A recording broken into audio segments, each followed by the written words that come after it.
Um relato ou perspectiva sobre a natureza humana é um elemento de cosmovisão, né? Qual é o conceito que você tem de ser humano? Pode ser o elemento mais pessoalmente significativo para nós, porque o que substancialmente cremos sobre a natureza humana controla como tratamos as pessoas e o que esperamos dela. Então, nós que cremos no pecado original, por exemplo, nós vamos ter uma cosmovisão sobre a humanidade. Nosso sucesso e felicidade na amizade, na educação, profissão, matrimônio, paternidade e até religião dependem em grande parte do que acreditamos sobre nós mesmos e dos outros também. Perspectivas psicológicas. A psicologia pode ser uma das mais importantes ideias do mundo. Não obstante, o significado preciso do termo, no modo como se aplica a disciplina, é extremamente enganoso. Os dois conceitos principais, que seriam os processos mentais e ou comportamentais, o processo do comportamento, indicam os dois principais assuntos dos psicólogos. Então, o primeiro é o relacionamento com a filosofia e lida com a argumentação, pensamento, sentimento e percepção. O segundo diz respeito à fisiologia e estuda o comportamento como função do sistema nervoso. A importante questão da metodologia. A psicologia começou com questões sobre pessoas e logo desenvolveu-se em questões sobre como estudar as pessoas. Ao longo da história registrada, as pessoas desejaram conhecer as relações entre a mente e o corpo, o pensamento e o sentimento. A teologia e a filosofia, então, eram basicamente as únicas fontes de conhecimento e das teorias. A psicologia como estudo ou ciência distinta, posteriormente, desenvolveu-se no mesmo tipo de autoconsciência humana que tinha levado à especulação filosófica. Então, os pensadores propuseram teorias e surgiram explicações sobre a consciência, razão, percepção, memória e os motivos que determinam o comportamento. Certos filósofos já tinham convencido muitos estudiosos das teorias dualistas da natureza humana. O mais influente foi a tese de René Descartes, de que um ser humano representa uma união entre mente psicológica e um corpo mecânico. Seu pensamento dualista abriu caminho para três concepções principais. Primeiro, os psicólogos que consideravam a psicologia uma ciência mental acreditavam que o conhecimento podia ser ganho pela introspecção. Segundo, outros declararam que para tornar a psicologia uma verdadeira ciência deveriam ser usados somente dados objetivos, quer dizer, fenômenos sensoriais observáveis. Terceiro, outros ainda sustentaram que a psicologia devia ser um estudo da mente e do comportamento. Essa escola nunca concordou plenamente com o sistema científico, mas hoje a definição mais frequentemente citada da psicologia inclui os processos mentais e o comportamento. A questão da psicologia experimental. Os primeiros psicólogos que consideraram a psicologia uma ciência da mente desenvolveram uma técnica para estudar a consciência, o consciente. Pedia-se aos pacientes que descrevessem o que experimentavam em várias situações de laboratório. Chamaram a isto de método de introspecção. Alguns estudiosos acharam que os resultados de tais experiências eram incertos, indefinidos. Sigmund Freud, que é considerado o pai da psicologia, foi um que afirmou que não era possível uma pessoa observar com precisão sua própria vida mental. Ele introduziu na psicologia o conceito de inconsciente. A proposição principal de sua teoria é que as pessoas podem não ter completa consciência das forças que controlam seus pensamentos, seus sentimentos e suas ações. Psicologia clínica. Como uma subespecialidade no campo, A psicologia clínica é definida como a prática de terapia e técnicas de aconselhamento, especialmente para lidar com problemas mentais e problemas emocionais. A psicologia clínica tem seu início com o tratamento de Sigmund Freud de pacientes por um método que ele chamou de psicanálise. Psicologia humanista. Bom, a concepção humanista de pessoas enfatiza a liberdade do indivíduo em escolher o que fazer e o que ser. Incorpora, então, a ideia de que o indivíduo deve ser encorajado a perceber seu próprio potencial, seu próprio poder, né? Alguns chamam o desenvolvimento potencial de autorrealização.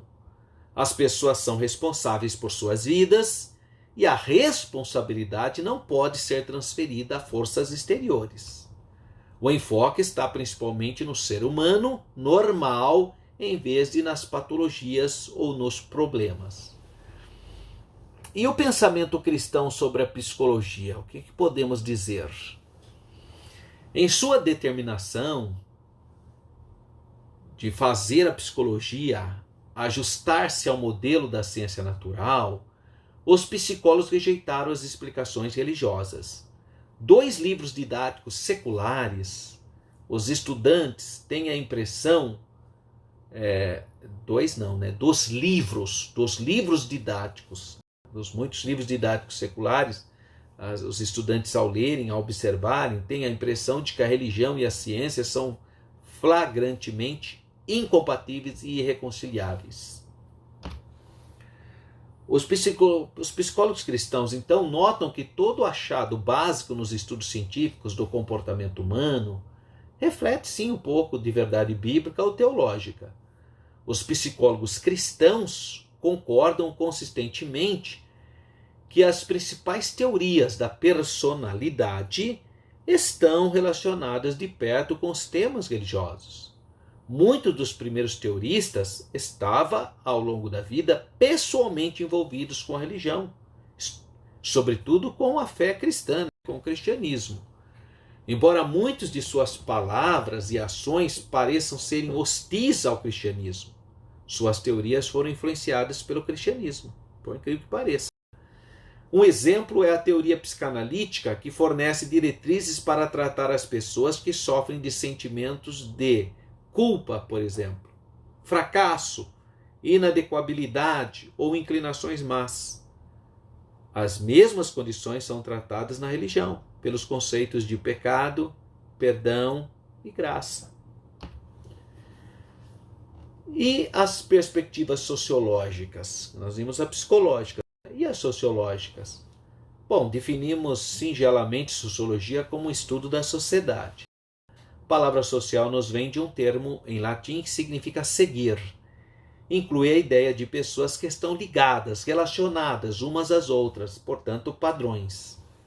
O trabalho do grande estudioso Émile Durkheim, francês, Émile Durkheim, judeu também, foi muito importante para o estabelecimento da sociologia, como estudo singular dos seres humanos, que não podem ser reduzidos ao estudo da psicologia. Então, sua maior contribuição para as explicações da natureza humana é a ideia de um estado de consciência que não é estritamente individual.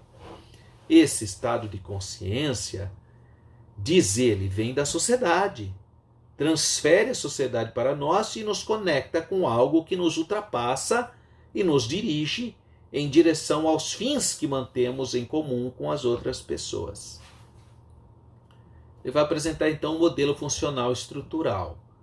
O modelo funcional estrutural está baseado na visão da sociedade como um sistema de partes que trabalham para formar um todo relativamente estável. A sociedade é composta de 2 partes, estrutura e função. A estrutura refere-se a padrões persistentes como família, religião, governo ou sistemas econômicos. Cada estrutura tem funções necessárias para a estabilidade e continuação da sociedade em sua forma atual. Uma função é determinada encontrando-se as necessidades que estão dentro do sistema inteiro. As instituições desenvolveram-se a partir da necessidade da sociedade por controle social. E o modelo de conflito. As teorias de conflito enfatizam o conflito como fator contínuo na vida social. Conflito, não unidade, é o processo que mais influencia o caráter da sociedade e causa mudança. A sociedade é vista como fragmentada, não integrada como um corpo. Tópicos principais de consideração incluem as desigualdades de classe e a distribuição desigual de recursos e oportunidades. Então, as partes se dividem em grupos de interesse. Praticamente todos os padrões sociais favorecem algumas pessoas em detrimento de outras. Assim, a sociedade está em uma luta de classes contínua. Está parecendo que eu estou falando de Karl Marx, né? Que é o famoso Capital. Modelo de interação simbólica. O interacionalismo simbólico desenvolveu-se na Universidade de Chicago na década de 1920. O nome foi cunhado por Herbert Blumer, num ensaio que ele escreveu em 1937. Modelo de interação simbólica. Esse modelo fornece base para o desenvolvimento de teorias na psicologia social. O estudo de como as pessoas se relacionam, afetam umas às outras e são afetadas pelas pessoas e grupos.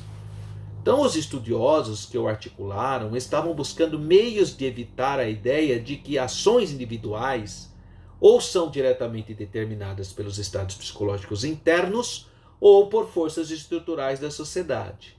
Ao invés disso, a pessoa experimenta a sociedade por contatos com os outros.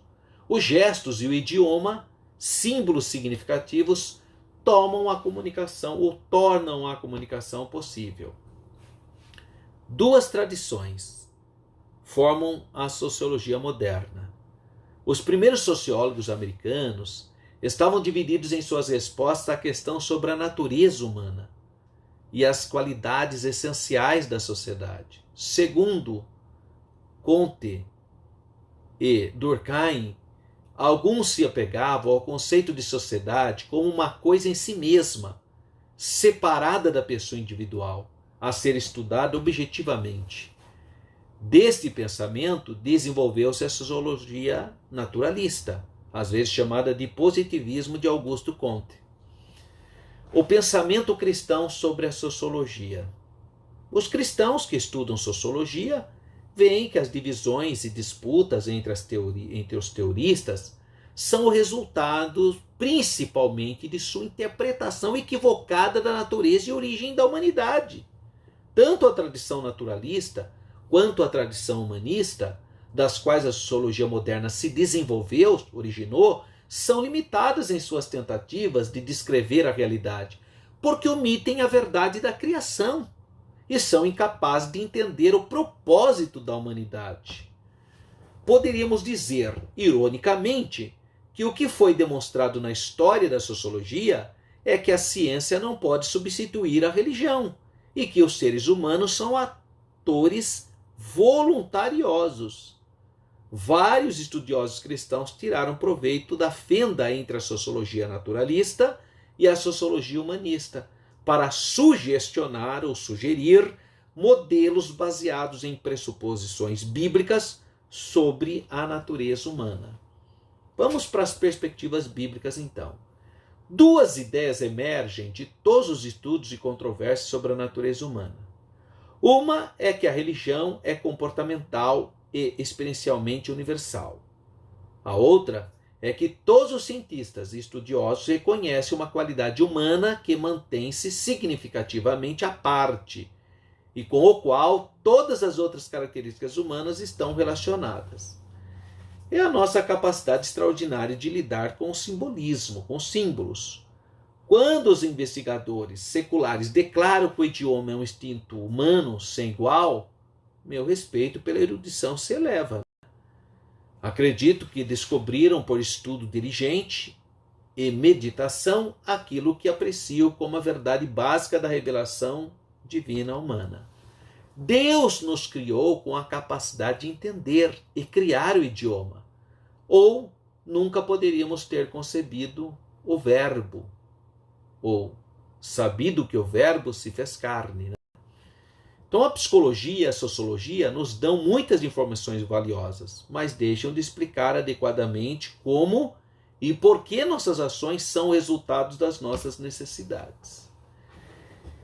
O ser humano nas Escrituras. O ser humano nas Escrituras, nós podemos ver algumas teorias teológicas sobre a formação dos seres humanos.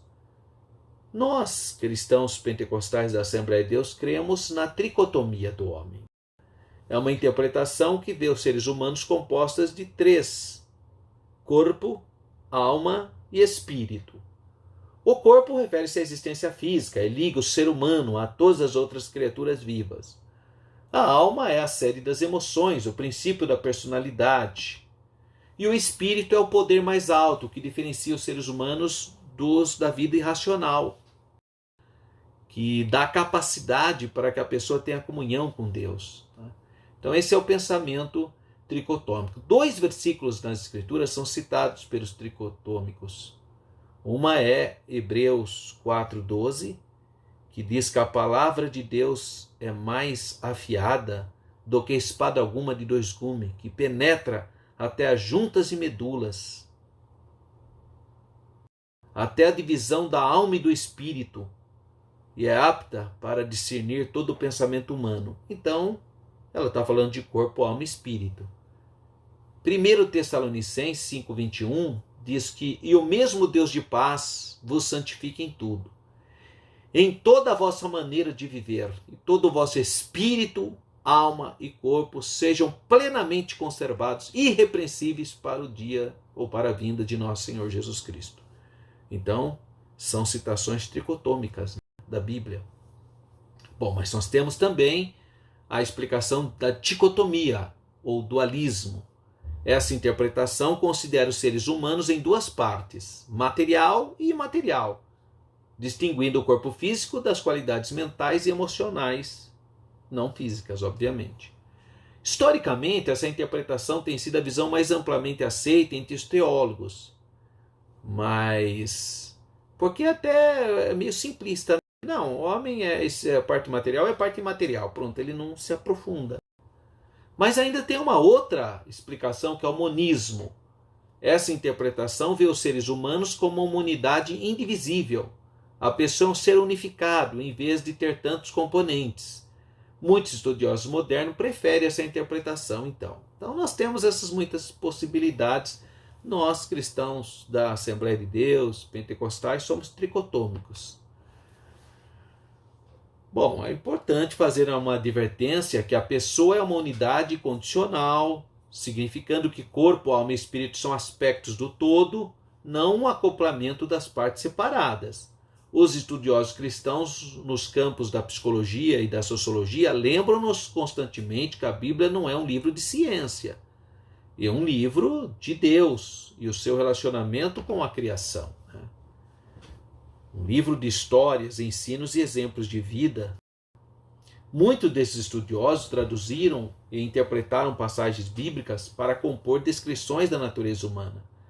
Portanto, não tenham alcançado unanimidade e parecem estar convergindo para as seguintes conclusões. Para começar, a Bíblia oferece um modelo psicossocial, ou seja, pessoal e relacional, geral do ser humano. A natureza humana é uma unidade psicofísica, ou seja, a carne animada pela alma e a sua espiritualidade, que difere dos animais. As referências ao corpo e à pessoa interior não indicam partes separadas, antes parecem referir-se a certas funções da natureza humana. O corpo é o aspecto do nosso ser consciente do mundo, que toca com a realidade do mundo. Foi criado por Deus e não deve ser considerado mal em si mesmo. Segundo a palavra traduzida por alma, que no hebraico é nefesh, em grego é psique, ela é usada de várias maneiras. Não dá para dogmatizar alma na Bíblia. Aparece em várias situações, alma. Aparece como sede dos movimentos. Parece ser a própria pessoa, a alma que pecar, essa morrerá. Está falando do próprio indivíduo. Foram 70 almas que nasceram de Jacó. Então são 70 pessoas. Então pode ser pessoas. Agora, Jesus na cruz fala: a minha alma está angustiada até a morte. É a série das emoções.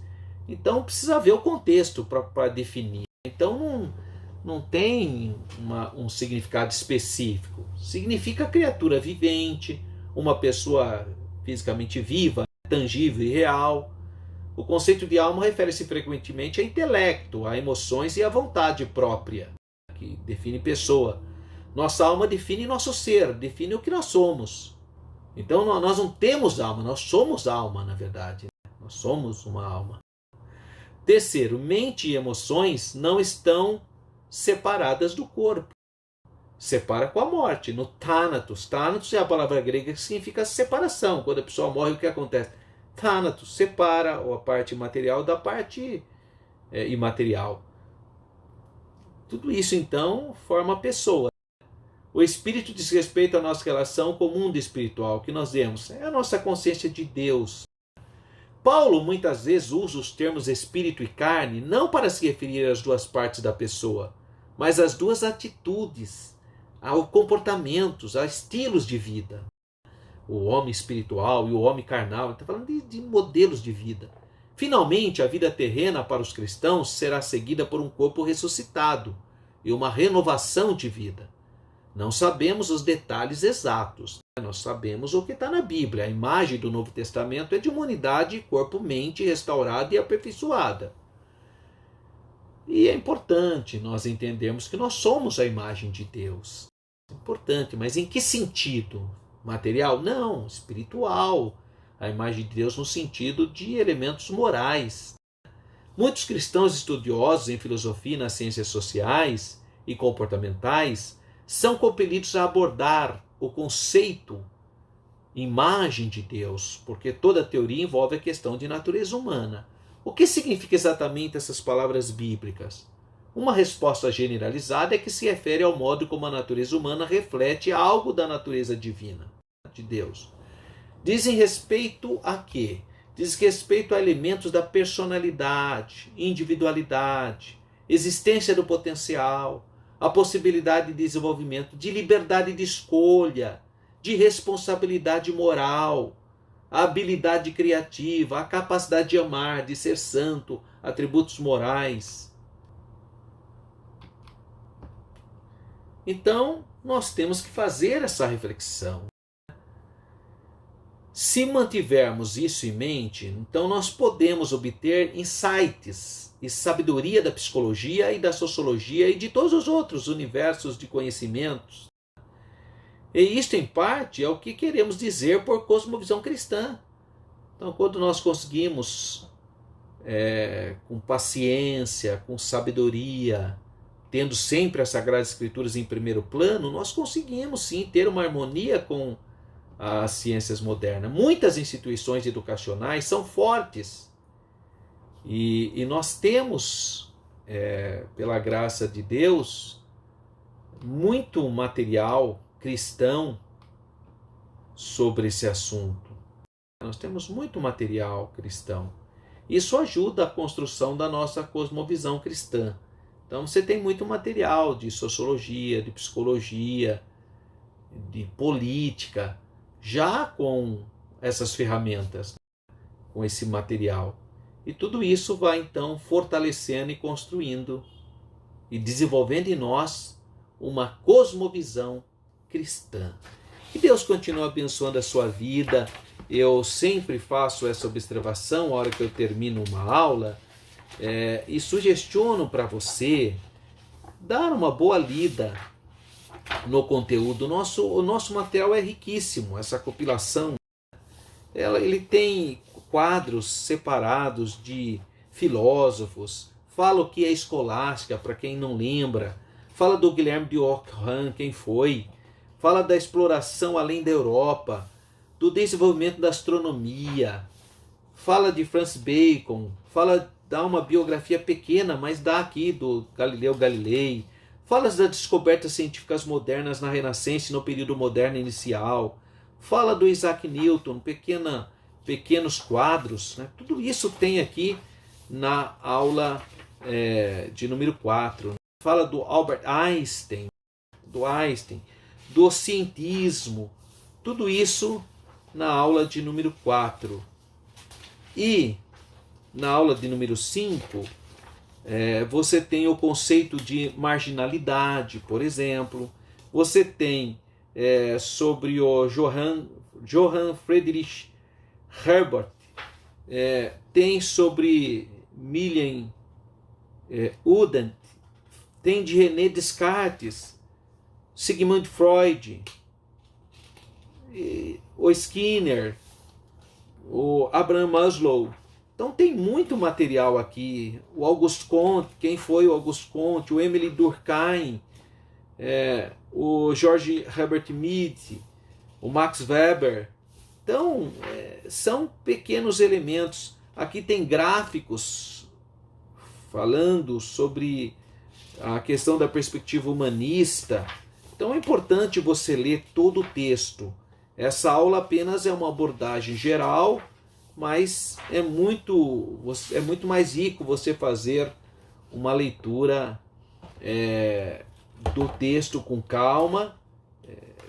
Vai te ajudar demais, então, na construção da sua aula. Próxima aula, aula de número 4, nós vamos então fazer uma análise sobre o trabalho e o texto de Charles Newton, entrando no descanso divino, o resumo de uma visão cristã de lazer. Então vamos ver o trabalho e o lazer. Vai ser a aula de número 4. Que Deus continue abençoando a sua vida. Fique na paz do Senhor.